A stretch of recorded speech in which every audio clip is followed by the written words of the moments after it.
Untuk memperkuat industri nasional, pemerintah mendorong penggunaan TKDN atau tingkat komponen dalam negeri. Tujuannya agar belanja negara lebih banyak menyerap bahan baku lokal, proses produksi dalam negeri, dan tenaga kerja di Indonesia. Ini bagian dari program P3DN, supaya uang negara menggerakkan ekonomi sendiri.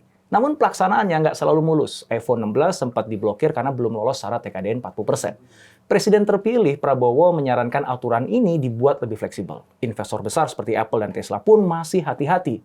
Nah sekarang muncul pertanyaan, apakah TKDN sudah tepat sasaran atau justru perlu penyesuaian agar tetap menguntungkan tanpa menghambat investasi? Yuk kita tanya langsung ke Dr. Insinyur Heru Kustanto, MSI, Kepala Pusat Peningkatan Penggunaan Produk Dalam Negeri Kementerian Perindustrian.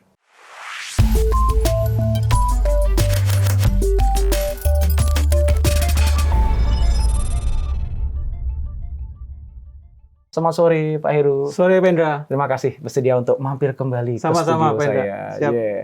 Kita mau ngomongin sesuatu yang sempat ramai ini di Indonesia dan Baik, kayaknya sampai siap. sekarang pun juga belum tuntas bahasnya. Ngomongin TKDN. Saya udah sempat punya satu video ngomongin TKDN, ya teman-teman nanti kalau pengen tahu bisa cek videonya di sini. Tapi hari ini saya ingin langsung dapat informasinya atau perspektif dari Pak Heru nih, ya dari Kementerian Perindustrian. Tapi sebelum kita mulai Pak, mungkin sebagian teman-teman pengen dapat penjelasan langsung dari Bapak. TKDN itu sebenarnya apa?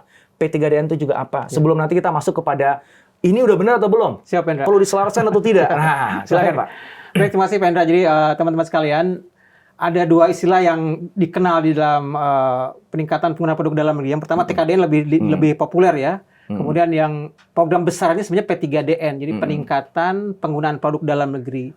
Jadi kewajiban penggunaan produk dalam negeri itu memang sudah diatur di dalam Undang-Undang 3 2014. Kewajiban penggunaan produk dalam negeri itu awalnya kan diwajibkan untuk kementerian, lembaga, pemerintah pusat, pemerintah daerah, kemudian juga BUMN, BUMD, dan juga perusahaan-perusahaan yang memanfaatkan sumber daya alam.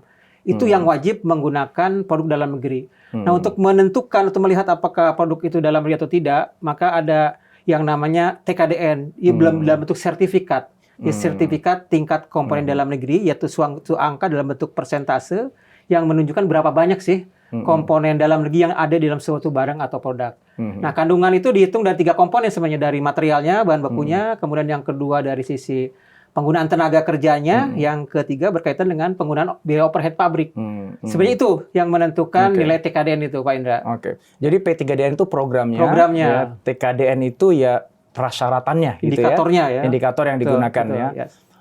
Pertanyaan yang paling mendasar dulu deh Pak. Sejauh mana sih sebenarnya adanya TKDN itu beneran mendorong industri lokal, apalagi UKM di Indonesia? Jadi secara garis besar P3DN atau program peningkatan penggunaan produk dalam negeri ini kalau kita lihat dari struktur ekonomi, dia mendorong pertumbuhan pertumbuhan ekonomi dari sisi demand sebenarnya. Jadi demand itu kan ada konsumsi, ada investasi, ada pengeluaran pemerintah dan net ekspor. Jadi program P3DN menyasar pertumbuhan dari sisi demand side, dari sisi permintaan. Jadi kita bagaimana menjaga agar net ekspor kita itu tetap terjaga, minimal bisa positif. Nah, salah satunya yang bisa kita kontrol oleh pemerintah adalah government procurement, pengadaan pemerintah yang bisa kita atur. Kalau konsumsi masyarakat sama badan usaha kan tidak bisa kita atur. Paling kalau masyarakat lebih banyak kepada kampanye, gerakan-gerakan patriotisme gitu ya. Nah, swasta mungkin belum kita atur nih. Mereka bebas saja menggunakan produk impor, silakan menggunakan produk dalam negeri. Tapi tetap upaya-upaya kita untuk promosi penggunaan produk dalam negeri itu kita perkuat. Tetapi khusus untuk pemerintah, ini yang bisa kita jaga. Karena indikatornya kan ini APBN, ya, uang dari rakyat, dari pajak, dan dikembalikan lagi kepada pembelian produk-produk dalam negeri.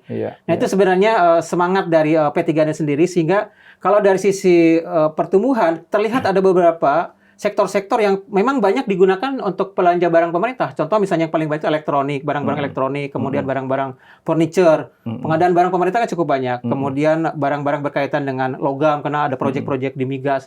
Itu trennya terlihat. Pertama, peningkatan pertumbuhan relatif, kami punya data 2023 dibanding 2024. Pertumbuhannya relatif lebih baik dibanding 2023. Pertumbuhan apa Pak? Pertumbuhan industri sektor tadi. Oke. Sektor misalnya berkaitan dengan produk-produk elektronik, produk-produk listrik, peralatan listrik, artinya peralatan industri migas. lokal, kemudian juga UKM kita punya kontribusi di situ. Betul. Ya. Jadi ada peningkatan. Bahkan khusus untuk UKM sendiri, itu ada regulasi yang mengatur bahwa kebijakan pengadaan barang dan jasa pemerintah harus mencakup 40% bahkan 40% untuk produk-produk UMKM. Ada di dalam Undang-Undang UICK itu. Itu Wajib. apa aja Pak produknya Pak? Produknya yang penting bahwa dia skalanya adalah kecil, mikro ya, mikro, kecil, menengah. Produknya kan banyak. Terutama di produk-produk yang kita pakai sehari-hari, makanan, minuman, pakaian, ya, kerajinan mungkin. Kemudian di sektor-sektor tertentu. Itu untuk pemerintah, belanja pemerintah? Yes, pemerintah harus 40% untuk produk-produk UMKM. Kalau swasta atau bahkan PMA gitu misalnya? Nah, kalau PMA kan tidak kita atur. Kecuali PMA itu dia mengelola sumber daya alam kita. Contoh misalnya yang menarik, misalnya pemanfaatan gas bumi, eksplorasi minyak dan gas bumi, itu mereka wajib pada saat dia eksplorasi, produk-produk yang digunakan untuk eksplorasi peralatannya itu wajib menggunakan produk dalam negeri. Dan juga yang memanfaatkan sumber daya alam, yang menarik case yang handphone ini. Handphone ini adalah satu-satunya produk yang wajib TKDN, wajib memiliki sertifikat TKDN baik untuk belanja di pemerintah maupun di masyarakat. Karena skema dari TKDN untuk handphone ini dia memanfaatkan sumber daya alam berupa jaringan seluler. Jadi teman-teman di sekarang namanya Kementerian Komunikasi dan Digital itu mewajibkan handphone yang beredar di Indonesia karena dia memanfaatkan sumber daya alam wajib memiliki sertifikat TKDN.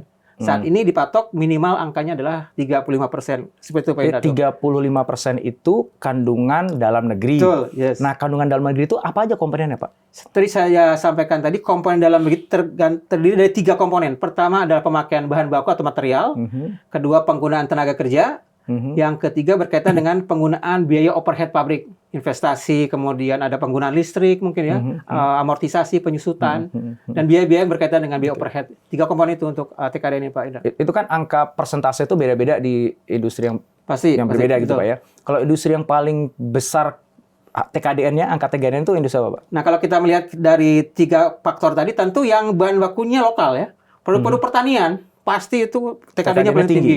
Atau produk-produk pertambangan. Untuk produk-produk peralatan listrik karena komponen utama tembaga, sementara tembaga diproduksi oleh daerah di Papua sana, otomatis kan dalam negeri semua tuh. Jadi TKDN untuk peralatan listrik rata-rata 80-90%.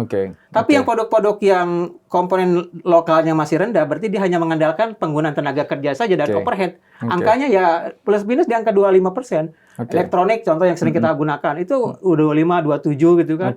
Karena komponennya masih impor. Dia hanya mengandalkan penggunaan tenaga kerja lokal dan penggunaan biaya overhead pabrik yang memang lokali ada di Indonesia. Ada keluhan dari industri yang merasa kesulitan untuk memenuhi TKDN-nya karena komponen yang dipersyaratkan harus dalam negeri itu nggak ada di Indonesia. Gitu. Dia harus impor keluar padahal dipersyaratkan di Indonesia gitu ya. Itu gimana tuh cara menyelesaikannya? Jadi posisinya memang kita menyadari keterbatasan dari regulasi kita sekarang. Pada saat dia investasi, kemudian bahan bakunya tidak ada di dalam negeri, harus impor. TKD-nya itu kurang dari 25%. Padahal di dalam pengadaan barang dan jasa pemerintah, kita punya ukuran minimal. Sebuah produk bisa masuk ke dalam pengadaan pemerintah, minimal angkanya 25% tuh Pak Indra.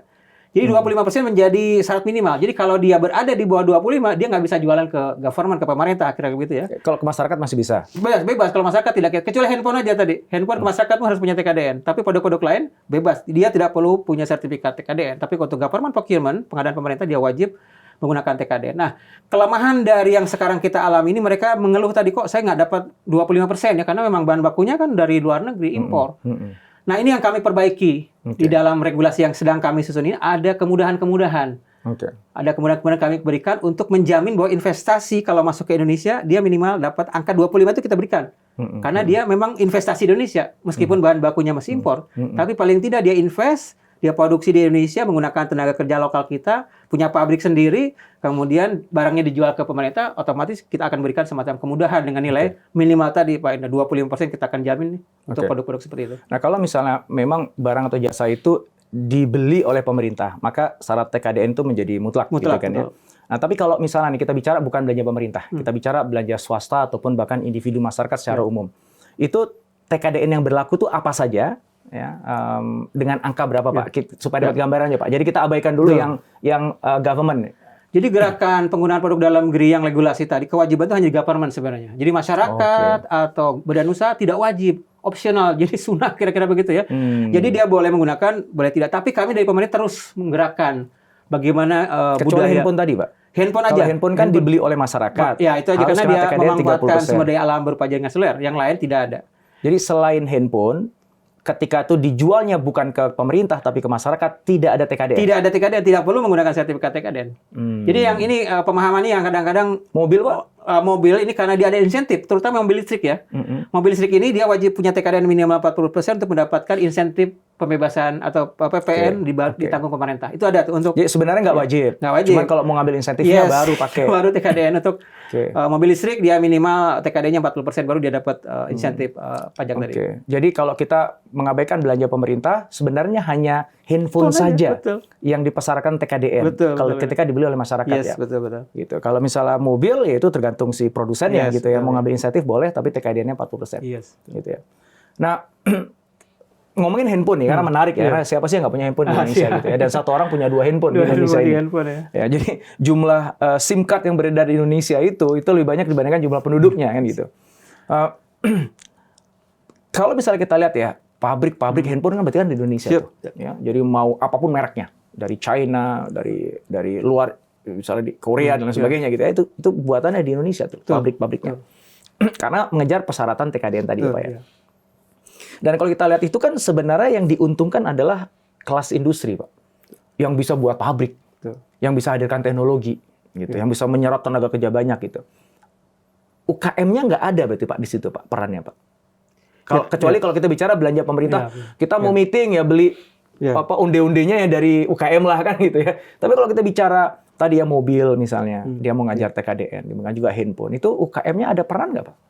Berkaitan dengan sektor-sektor tertentu, ya ada peran IKM kan juga terbagi tadi. Ada yang dia tuh konsumsinya langsung ke masyarakat, seperti yang saya sampaikan makanan, minuman, kerajinan kan dikonsumsi langsung masyarakat sebagai pembeli. Tapi yang berkaitan dengan keterkaitan dengan industri, bang kita tidak banyak ya. Misalnya contoh IKM yang ada di Tegal misalnya yang menghasilkan produk-produk komponen otomotif. Bahkan kita punya yang namanya Perkumpulan Industri Kecil Komponen Otomotif. Itu ada perkumpulannya. Ya integrated dia dengan sektor-sektor otomotif. Pasti ada ya. Pasti ada. Tetapi memang berkaitan dengan handphone, kan belum ada nih industri kecil yang mampu menghasilkan komponen handphone misalnya. Kita akui ya kan belum ada. Tapi untuk otomotif udah cukup banyak loh Pak dia. Jadi untuk case otomotif cukup banyak. Tadi ada bahkan ada Perkumpulan Industri Kecil Komponen Otomotif. Kemudian untuk handphone mungkin karena handphone ini kita ekosistemnya kan belum terbangun secara luas ya. Jadi artinya komponen impornya masih cukup banyak. Di Indonesia mungkin cukup dengan perakitan saja. Jadi kebijakan ini tentu mendapatkan manfaat yang besar sebenarnya. Sebelumnya kan kita defisit ya untuk handphone ini kita defisit sekali. Tapi dengan adanya kebijakan wajib TKDN, dulu Samsung kan nggak mau ya investasi di Indonesia. Tapi dengan dipaksa TKDN, bikin pabrik dan luar biasa investasinya di situ. Kekuatan kita adalah jumlah penduduk yang banyak. Tuh, konsumen kita kan cukup besar kan. Mereka bermain di sini, lo buat di sini gitu ya. Ya, di medium low kan kalau untuk handphone. Handphone ini kan punya sertifikat TKDN dengan menggunakan 3 skema nih Pak Indra ya. Pertama bangun pabrik atau manufaktur ya. Kedua dia injeksi aplikasi, barangnya kosongan kira-kira nggak ada isinya tuh si handphone diinjeksi aplikasinya di Indonesia. Ketiga yang skema pusat inovasi yang seperti halnya Apple itu dia nggak punya pabrik di Indonesia. Dia tidak menginjeksi aplikasinya di Indonesia tapi dia disediakan khusus skema pendirian yang namanya pusat inovasi di Indonesia sehingga produk-produk Apple langsung mendapatkan TKDN. Nah, ada minimal persyaratan investasi di pusat inovasi itu yang dia dapatkan sekarang karena investasi kumulatifnya lebih dari 1 triliun saat ini rupiah ya, 1 triliun rupiah sehingga dia mendapatkan TKDN 40% tuh.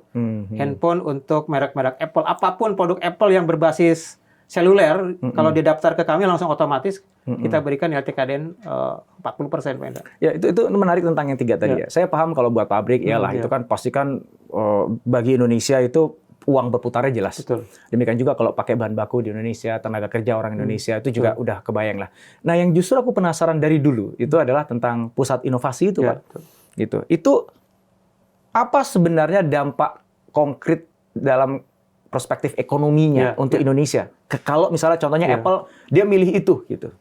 Jadi kalau case yang di pusat inovasi ini kan outputnya kan beberapa sumber daya manusia ya. Sumber daya manusia lebih kompeten, dia terlibat di dalam pengembangan apps-apps yang lain. Seperti misalnya case yang di bank-bank tertentu itu juga dikembangkan oleh alumni-alumni dari Apple Academy yang ada di Tangerang, ada di Surabaya, ada di Batam, ada di Bali juga sekarang juga sudah ada ya. Jadi dampak ekonominya tentu peningkatan sumber daya manusia kita. Jadi pusat inovasi itu maksudnya adalah pelatihan-pelatihan. Pelatihan berbasis web, berbasis aplikasi, judulnya begitu Pak. Sampai nilainya 1 triliun. Jadi biayanya itu kan operasionalnya, lebih ke operational cost ya. Misalnya pembayaran, kan mereka free ya, beasiswa juga mereka dapat. Kemudian juga pembayaran sewa, mungkin dia sewa gedung atau dia bangun gedung juga. Jadi dihitung totally selama periodenya kan 3 tahun, investasinya 3 tahun tuh.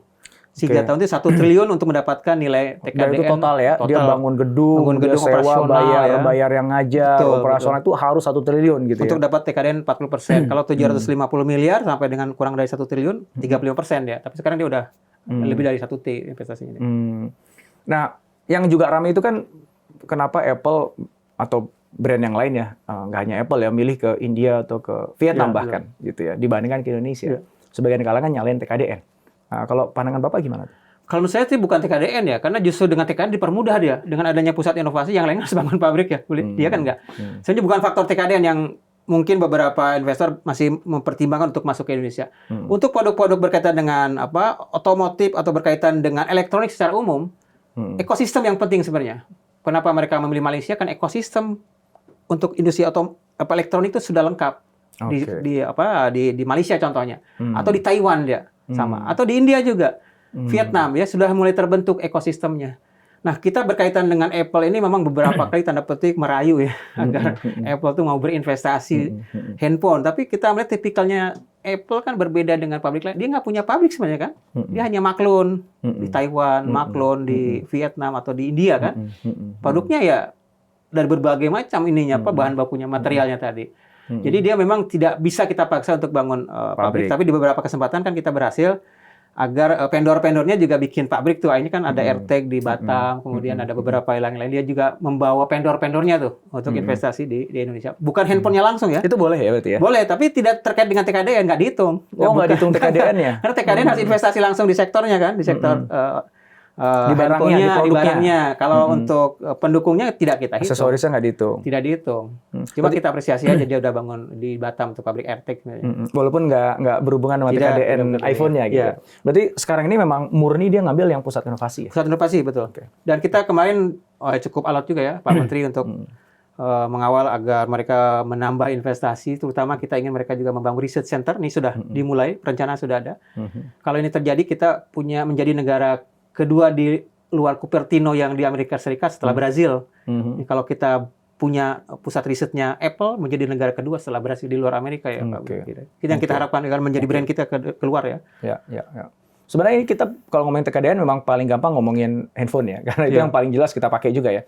Tapi kan sebenarnya produk lain seperti Tesla gitu ya, atau Google bahkan, Oracle bahkan gitu ya. Itu kan sudah lama kita pengen ngajak mereka, ke Indonesia dong gitu ya. Tapi sampai sekarang juga belum juga gitu ya. Selalu nyasarnya ke tetangga-tetangga kita. Apakah memang alasan yang sama tadi Pak tentang ekosistem itu yang menjadi pertimbangan atau khusus untuk konteksnya mereka mungkin ada hal yang lain? Bisa jadi ya, tapi kita melihat contoh kasus misalnya produk mobil dari Vietnam, VinFast kan, sudah mulai masuk. BYD kan, sudah mulai masuk. Jadi memang lebih banyak ke strategi bisnis kalau melihat sih. Makroekonomi kan sudah ada 2 contoh, VinFast bangun juga di di daerah Subang, kemudian juga BYD kan sudah masuk juga. Khusus untuk mobil listrik memang skemanya ada 2 skema sebenarnya. Pertama skema berkaitan dengan tadi insentif tadi. Insentif fiskal kita berikan kalau dia punya TKDN minimal 40%. Jadi harga jual mobil listrik itu kan menjadi relatif lebih murah ya dibanding kalau ada PPN paling nggak 11% misalnya kan. Nah, kedua yang skema investasi, dia komitmen dulu, gua jualan dulu ngetes pasar gimana, tapi dia harus nyimpen duitnya di Indonesia. Sejumlah mobil yang dia impor kan, seperti BYD ini skemanya bukan skema TKDN, dia skema investasi dia. Dia jualan dulu, nah setelah pasarnya bagus, akhirnya kan dia komitmen untuk bikin bangun pabrik di Subang itu, Pak. Artinya ini sektoral ya Pak ya? Sektoral, jadi khusus untuk otomotif, Indonesia masih dianggap seksi? Seksi masih, karena pasar kita masih cukup besar ya. Kepemilikan mobil kan operasinya masih kecil kita ya, apalagi mobil listrik ya, sudah mulai. Dan khususnya mobil listrik ya, karena ada insentif tadi gitu ya. Tapi untuk yang non-otomotif, karena nggak ada insentifnya, bisa jadi nggak menarik Indonesia. Betul, gitu ya. Karena kalau kita bicara misalnya BYD, VinFast buka pabrik di sini gitu ya, dia paling nggak punya komitmen lah untuk melakukan itu. Itu ya kalau kita baca di berita itu kan ya ada aja masalahnya kan dari ormas lah sampai kepada ketersediaan investasi ketersediaan SDM-nya lah dan lain sebagainya gitu ya. Maka aku mau balik lagi dengan yang tadi Pak Heru sampaikan di awal bahwa kayak Apple itu ke Indonesia bukan karena TKDN-nya gitu, tapi karena pertama adalah memang strategi bisnis Apple dia nggak bikin pabrik, satu. Yang kedua adalah dia milih Malaysia karena ekosistemnya di sana, ataupun mungkin di Vietnam, ataupun di India karena ekosistem industrinya udah udah bagus gitu ya. Jadi supply chain akan lebih mudah di sana gitu. Jadi hitung-hitungannya pasti lebih memilih di sana gitu. Nah, ngomongin sekarang sektor di luar handphone dan otomotif Pak, gitu.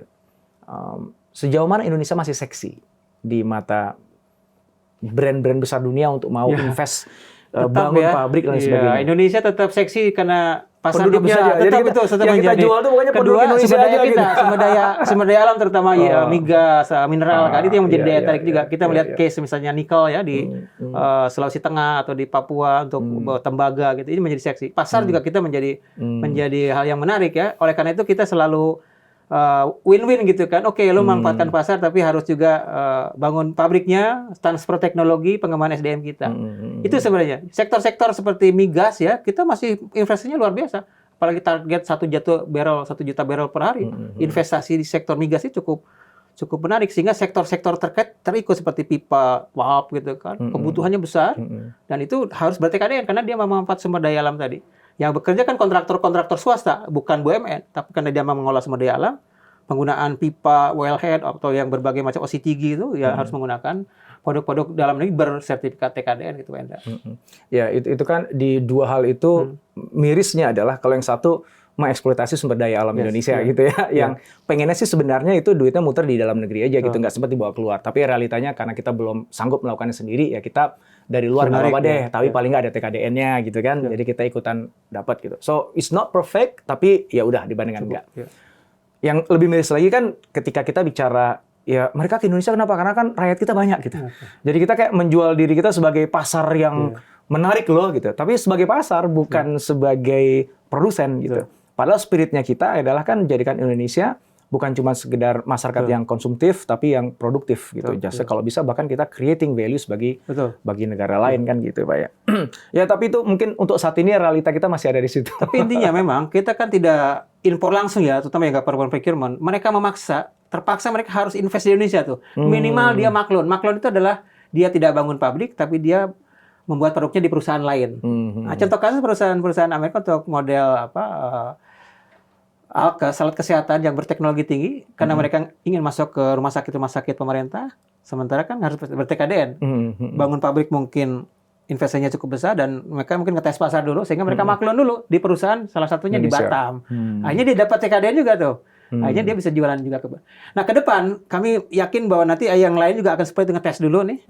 Akan masuk. Sektor-sektor misalnya elektronik. Contoh untuk AC aja investasi udah mulai masuk ke Batam karena melihat pasar kita dan iklim kita ya. Untuk sektor-sektor pendingin udara gitu kan, investasi masuk. Dan sektor-sektor lain pasti akan mengikut seperti kita seksi di si pasar tadi itu Pak Dato. Mereka akan masuk ke situ. Soalnya karena kita punya kekuatan pasar yang seksi berarti kita harusnya punya bargaining power untuk maksa mereka. Lo invest di sini kalau nggak boleh jualan. Nah, itu sebenarnya kan bargaining kita di situ, Pak. Di invest dulu nih, kalau nggak lo nggak bisa jualan ke pemerintah. Walaupun kan, mudah-mudahan di masa depan bukan cuma itu ya bargaining chipnya kita ya. Iya. Hanya karena gue orangnya banyak ya, cuma itu doang. Harusnya kan gue orang gue pintar-pintar. Ya, ke depan begitu. Sumber daya manusia bukan kita. cuma banyak ya, orangnya pintar-pintar. Oh, kita ekosistemnya udah kebangun loh. Supply chain kita rapi loh. Logistik kita bagus loh. Kan harusnya kan kayak gitu ya. Mudah-mudahan arahnya ke sana. Nah, ngomongin tentang hal itu, supply chain misalnya Pak ya. Kita sadar bahwa TKDN tuh dekat banget hubungannya sama supply chain. Khususnya pada komponen-komponen yang memang tuh nggak mudah didapatkan di Indonesia. Sementara TKDN-nya nggak harus dipenuhi. Adakah upaya pemerintah Pak untuk bisa ngebuat akhirnya komponen-komponen itu akhirnya beneran bisa dibuat di Indonesia oleh orang Indonesia? Jadi posisinya kalau di kami, pertama berkaitan dengan, kan ada final demand ya, produk akhir. Produk akhir ini untuk beberapa kasus memang masih bahan bakunya kan impor nih. Nah itu yang membuat nilai TKD-nya kan kecil. Jadi kita bisa melihat kekuatan struktur industri kita di nilai TKDN. Kalau nilai TKDN-nya masih kecil, 25 ke bawah, 25, 20, 30, berarti itu fully impor bahan bakunya. Dia hanya menggunakan komponen tenaga kerja sama overhead. Nah bagaimana kita menarik agar nilai TKDN tinggi kan harus disupport oleh lokal konten di bahan baku, di komponen lokal ini. Nah, ke depan memang saya mau wait and see juga teman-teman di industri kan. Lihat kalau pasarnya di final demand-nya besar, otomatis kan komponen akan masuk. Kalau final demand-nya kecil ya nggak layak juga dibikin komponen Indonesia. Contoh misalnya sudah mulai masuk katakanlah baterai. Baterai itu kan komponen antara tuh sebelum menjadi di mobil listrik, apalagi mobil listrik kan 40-50% itu cost-nya berasal dari baterai. melihat pasarnya besar, akhirnya kan muncul konsorsium untuk membangun baterai. Dengan adanya baterai Indonesia, maka akan mengerek TKDN dari mobil listrik kita. Di beberapa merek, itu TKDN-nya bisa 80%. Karena penggunaan baterai produksi lokal. Kita tidak peduli nih, apakah itu tidak memperhatikan secara yang penting di investasi Indonesia, apakah PMA atau PMDN kan sudah masuk di Indonesia yang penting, tercatat sebagai produk dalam negeri. Jadi dikotomi antara milik dalam negeri atau enggak kan sudah tidak relevan lagi. Jadi fokusnya ada di investasi tempatnya di Indonesia kan begitu. Walaupun dia PMA pun dianggap itu produksi lokal. Sama, kan ya, salahnya kan gitu. Produk dalam negeri adalah produk yang dihasilkan oleh perusahaan yang berinvestasi di Indonesia, menggunakan tenaga kerja Indonesia, menggunakan sebagian atau seluruhnya material yang ada di Indonesia. Jadi salah satu sudah terpenuhi sebagai produk dalam negeri. Sepak bola kita ya, walaupun orang Belanda semua isinya, tapi itu tetap aja orang Indonesia gitu ya dibuat gitu, ya. Selama mainnya bisa mewakili Indonesia. Oke. Kemarin kan sempat ramai itu, termasuk juga saya buat di video saya itu ya tentang Pak Prabowo yang ingin mungkin secara spontan kali ingin apa istilahnya itu ya, melonggarkan, memfleksibelkan TKDN kita. Sekarang ramai ya. Karena udah kadung banyak pihak memang khususnya industri lokal yang dapat manfaat dari TKDN seperti Pak Heru tadi sampaikan gitu. Mereka udah kadung investasi banyak nih gitu. Tiba-tiba kalau dilonggarin, ini handphone nggak ada lagi produksi di Indonesia nih, pada keluar semuanya nih gitu ya. Itu sebagai insider ya, justru ini, karena judul segmen kita ini The Insider ya. Sebagai orang dalam itu sebenarnya apa sih yang beliau maksudkan gitu, dan apakah memang teman-teman di industri yang memang sekarang nasibnya bergantung pada TKDN itu harus khawatir? Ya.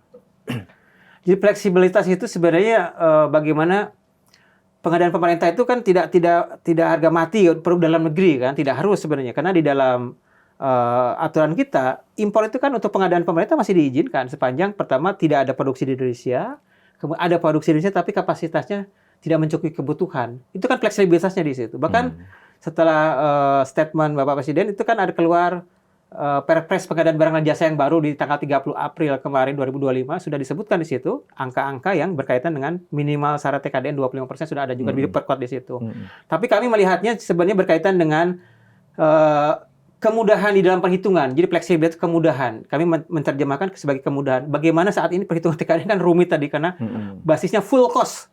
Basisnya biaya dari material, tenaga kerja sama overhead. Nah, kami saat ini juga sedang menyusun regulasi yang baru karena bagian dari deregulasi. Pakai deregulasi ada kemudahan di dalam perhitungan TKDN, pemberian insentif bagi mereka yang sudah investasi tadi itu.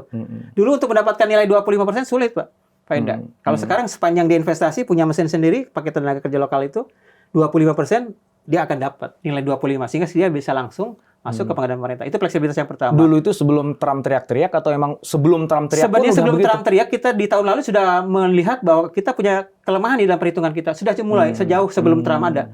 Jadi kami pada saat 2024 itu sudah memulai kajian-kajian ini bagaimana kita membuat perhitungan TKDN menjadi lebih mudah, lebih cepat dan mudah-mudahan menjadi lebih murah. Saat ini kan rumit sekali. Penghitungan TKDN itu menjadi salah satu tujuan kami menyederhanakan agar lebih mudah dan cepat. Jadi fleksibilitas dimaksud Pak Prabowo itu ya? Termasuk insentif tadi, kemudahan bagi mereka investasi udah dapat 25% mereka bisa investasi, bisa langsung menjual produknya kepada pemerintah. Kemudian juga berkaitan dengan insentif bagi mereka yang melakukan kegiatan pengembangan produk, penelitian pengembangan. Kami apresiasi juga ada tambahan nilai, Pak. Tambahan nilai untuk TKDN 5%, 10%, 20%. Tergantung dari kompleksitas produk yang dikembangkan. Karena kalau skema insentif itu kan sebenarnya tidak mengamankan industri lokal yang udah kadung bergantung sama TKDN kan. Jadi insentif itu ada dua sebenarnya. Ya, kita sedang mengkaji juga kalau insentif diberikan kepada pengguna barang dalam rangka meningkatkan demand. Contoh misalnya kalau kewajiban penggunaan PDN produk dalam negeri oleh pemerintah kan sudah jelas dia kewajiban. Yang belum kita sentuh itu dulu untuk badan usaha. Badan usaha ini kan belum diberikan insentif nih. Coba kalau kita berikan insentif, dia dapat pembebasan pajak atau super deductible tax, pengurangan pajak penghasilan badannya kalau dia menggunakan produk dalam negeri. Ini yang kita akan kejar juga. Kita akan coba kaji dan kita akan dorong kepada teman-teman di Kementerian Keuangan untuk mengkaji juga bagaimana insentif fiskal ini diberikan kepada badan usaha. Kemudian di sisi masyarakat nih, bagaimana produk-produk yang ber-TKDN yang tinggi itu, kalau bisa sih mendapatkan misalnya keringanan PPN, supaya produk itu banyak dikonsumsi di masyarakat kan gitu ya. Kalau dikonsumsi masyarakat kan meningkat juga demand-nya. Jadi menggerakkan demand sebenarnya. Kan seperti tadi konsep P3DN ini kan menggerakkan dari sisi demand tadi, sisi permintaan tadi. Nah, ini yang belum kita sentuh. Kita selama ini baru berkutat di dalam government procurement. kita belum menyentuh mendorong penggunaan produk dalam negeri di badan usaha atau di sektor masyarakat. Sektor masyarakat kita punya berbagai gerakan sebenarnya, ada BBI ya, Bangga Buatan Indonesia, ada Made in Indonesia, berbagai macam, tapi kelihatannya secara kuantitatif belum bisa kita ukur. Karena pendekatannya lebih kepada semangat, ya oke, juga penting juga semangat patriotisme menggunakan produk dalam negeri. Tapi masyarakat berpikir realistis, mereka kita kan sebagai konsumen, dia pengen yang harganya terjangkau, kualitasnya bagus kan begitu. Mungkin terkait dengan asal barang mungkin dia tidak terlalu peduli, tapi kita akan dorong juga dari sisi semangat patriotisme tadi itu, Pak. Jadi intinya sebenarnya teman-teman industri lokal yang udah kadung bergantung sama TKDN itu perlu khawatir nggak sih sebenarnya? Sangat, karena begitu kemarin rame kan, sudah berbagai di media juga banyak. Bagaimana kami terutama bagi mereka yang baru mulai invest kan, pasarnya kan awalnya kan udah government. Jadi wajar mereka khawatir. Iya, wajar khawatir kan selama ini mereka mendapatkan tanda petik pemberdayaan ya, karena pasarnya kan sudah kita capture nih. Ini hanya untuk produk dalam negeri nih. Belum boleh impor kan gitu. Nah, kalau kita buka, yang kita khawatirkan ya tadi produk-produk dari luar masuk, kemudian terutama sektor-sektor sani yang banyak ini kan di sektor migas, peralatan listrik, alkes, farmasi itu. Luar biasa tuh pertumbuhan industrinya. Jadi kalau itu tanda petik ditiadakan, wah udah mereka sudah pada teriak-teriak gitu, Indra. Terakhir nih Pak, ada satu hal yang seru banget kita bahas, dan itu nggak cuma sekali dua kali ya ketika saya undang tamu di sini ataupun juga dalam kesempatan yang lain. Adalah begini, kita bermimpi bisa jadi kayak China gitu. Zaman dulu ya, Indonesia pernah lebih hebat dibandingkan China gitu. China akhirnya cuma dilihat sebagai pabrik dunia yang ngebuat barang-barang murah. Tapi sekarang kan realitanya adalah China bukan hanya jadi pabrik yang berkualitas, tapi dia punya brand yang kemudian ekspor ke luar negeri gitu ya. Sampai ke Indonesia, ke Amerika dan dunia gitu. Kita pengen jadi kayak China gitu. Mestinya harusnya bisa sih, karena dulu kita pernah lebih baik dibandingkan China. Nah, pertanyaan yang paling sering yang diajukan tuh sebenarnya begini. Indonesia punya nggak sih sebenarnya roadmap-nya untuk supaya kita bisa jadi kayak China itu? Ya, ketika saya ditanya gitu, dia bilang, ya gue punya sih, gue pernah ngeliat beberapa roadmap-nya gitu. Tapi kemudian, tapi kayaknya nggak dipakai deh. Gitu. Jadi orang udah pesimis duluan tuh dengan itu. Nah ini saya pengen dengar perspektifnya Bapak. Ya. Benarkah kita sudah punya roadmap untuk supaya bisa menjadi seperti China itu? Apa nama roadmap-nya? Dan sejauh mana kita benar-benar serius mengeksekusinya? Kalau kita lihat China itu berkembang sekali dari negara yang sekitar tahun 70-an gitu ya, dibandingkan sekarang kan. Catatan penting di China itu pertama tentu berkaitan dengan kreasi, inovasi. Ya, Litbang di China itu besar sekali nilainya tuh. Sekitar 20%. Sekarang itu 2% dari PDB-nya itu adalah untuk digunakan untuk Litbang. Jadi dia berangkat dari kreasi, karena inovasi. Nah itu sebenarnya ya, yang memang di sisi finansial kita kan tidak bisa menyamai seperti yang ada di China. Litbang kita kan masih di bawah 1% ya, jauh. Padahal lagi PDB-nya kan 1% kali PDB gitu ya. PDB China kan kita bisa kita hitung. Jadi jumlah yuannya mungkin kalau digunakan untuk Litbang itu kan luar biasa. Nah kemudian dari sisi Indonesia kan kita juga memilih sektor-sektor tertentu nih yang memang kita menjadikan prioritas. Misalnya katakanlah sektor-sektor berkaitan dengan, kita masih fokus di agro ya, karena memang potensinya juga cukup luar biasa. Kemudian beberapa sektor berbasis teknologi, kerjasama seperti China kan juga kerjasama awalnya kan, menarik investasi, masuk dulu nih. Mereka tanda petik bisa mengambil teknologi yang ada dengan berbagai macam strateginya gitu kan. Jadi mereka pegang teknologi sebenarnya, ya termasuk juga dengan Jepang juga awalnya kan sama modelnya kan, kreativitas sebenarnya. Ya jadi tentu berkaitan dengan banyak faktor sebenarnya nanti Pak Indra, berkaitan dengan kemampuan SDM kita, institusi pendidikan kita, lembaga Litbang kita kan gitu ya, yang cukup banyak sebenarnya. Jadi yang saya maksud begini, China itu bisa bertransformasi jadi kayak sekarang, itu bukan by chance, bukan kebetulan, tapi by design. Karena mereka kan punya itu, programnya punya. Sekarang lagi yang Made in China yang lagi sering digembor-gemborkan gitu. Tapi even before then, sebelum itu pun juga mereka udah punya roadmap yang jelas. Punya rencana jelas, kebijakan pemerintahnya juga mengarah ke sana gitu. Dengan bahkan mungkin tangan besinya juga ya.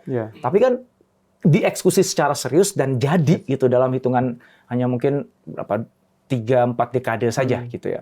Pertanyaan saya tadi gitu, Indonesia punya nggak roadmap itu? Secara regulasi kita yang kita sebut dengan RPJP ya, Rencana Pembangunan Jangka Panjang kita juga sudah ada sampai dengan 2045 Indonesia Emas kan sudah ada. Masing-masing 5 tahun juga sudah ada. RPJMN, Rencana Pembangunan Jangka Menengah Nasional sudah ada. Strateginya sudah ada di situ sebenarnya Pak Indra. Ya, kita secara regulasi sudah ada. Kembali lagi kepada bagaimana kita mengawal tadi. Roadmap dalam bentuk rencana pembangunan tadi. Di sektor masing-masing kementerian juga kan ada. Kita punya masing-masing itu ada RKP, Rencana Kerja Pemerintah, ada yang namanya Renstra.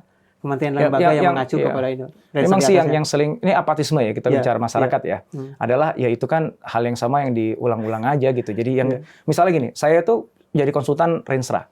Ya. Iya. Dan kalau kita bicara beberapa tahun yang lalu itu sebenarnya dari satu Renstra ke Renstra yang lain itu cuma ngubah angka doang, Pak. Itemnya sama gitu. Saya bisa begitu, Ya, ya. itu cuma dikulik aja sana sini, yang penting kita ada dokumennya gitu. Tapi tidak benar-benar sesuatu yang memang by design, diseriusin, by research, dan ini sesuatu yang bukan cuma business as usual gitu. Yes, Tapi ada betul. sesuatu yang baru, yang transformatif yang kita jalankan, yang kalau kita lakukan secara beneran, ini kejadian nih, perubahan yang signifikan itu. Nggak cuma sekedar muterin roda yang sama gitu. Iya. Nah, mohon maaf ketika kemudian akhirnya masyarakat jadi apatis ya, karena ya dari dulu juga namanya RJBP juga pasti ada gitu kan. Tapi roadmap yang spesifik yang ingin bawa, karena kita spiritnya TKDN untuk membuat ekonomi Indonesia bisa lebih hebat kayak gitu. Itu ada apa Di enggak beberapa gitu? sektor, contoh kita misalnya untuk kendaraan bermotor listrik, untuk EV ya, electrical vehicle ya, itu kita udah punya roadmap-nya. Dari mulai sekarang misalnya TKDN-nya 40%, sampai di 2000 sekian itu udah 80%. Itu sudah ada. Bagaimana nanti ekosistemnya dibangun, berbagai macam sisi tadi pembangunan baterainya, kemudian komponen lain. Itu sudah ada. Untuk contoh tadi misalnya mobil EV ya. Yang lainnya pun juga sudah ada roadmap pengembangan. Contoh yang sekarang lagi ramai kan hilirisasi. Hilirisasi nikel, hilirisasi tembaga, hilirisasi produk-produk mineral yang lain lah. Jadi sektoral ya Pak ya? Sektoral, betul Pak, sektoral ya. Makro besarnya ya tadi secara ekonomi kan di rencana pembangunan jangka panjang, jangka menengah gitu. Ya.